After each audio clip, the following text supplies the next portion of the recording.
मैं हूं अनीश, आपके अपने YouTube channel Anish Nifty prediction पे।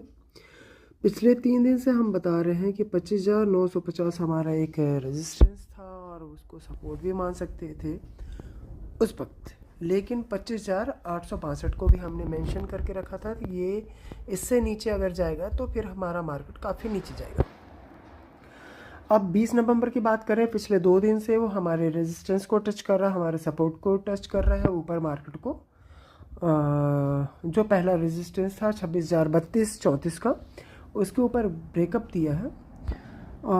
एज़ पर प्रिडिक्शंस अगर हम बात करें, प्रिडिक्शन नहीं कहूँगा, एज़ पर डाटा अगर मैं बात करूँ तो मार्केट इस वक्त लगभग 856 और 880 लगभग 130, तो 130 का 1/4 अगर करते हैं तो लगभग 30 पॉइंट्स ऊपर, तो 580 से 100, 26,100 मैक्सिमम अगर हम बात करें तो वहाँ पे गैप अप ओपन होना चाहिए।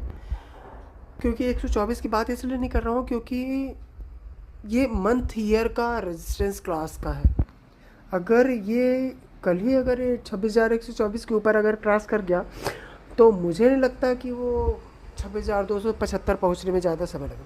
हाँ, अगर किसी कारणवश 26,124 के ऊपर ओपनिंग दे रहा है तो मैं मान सकता हूँ कि 26,275 जाए, लेकिन ये 30 पॉइंट से ऊपर गैप अप देना नहीं चाहिए।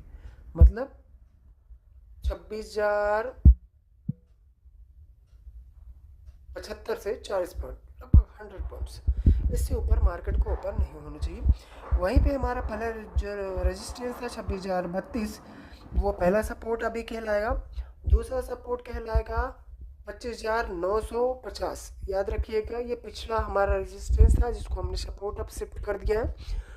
तो ये हमारा अब पहला सपोर्ट ना कहला के दूसरा सपोर्ट कहलाएगा।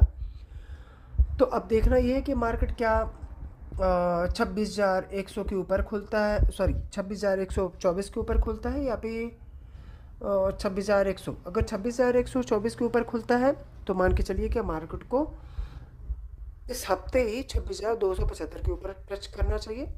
वहीं पर अगर 26,124 के नीचे यानी 100 के पॉइंट के आसपास, 40 पॉइंट के ऊपर खुलता है तो फिर मार्केट वापस 26,032 और उसके बीच में 26,998 तक वापस आने की कोशिश करेगा। अब देखना है कि क्या मार्केट सचमुच ऐसा करता है या फिर कुछ नया।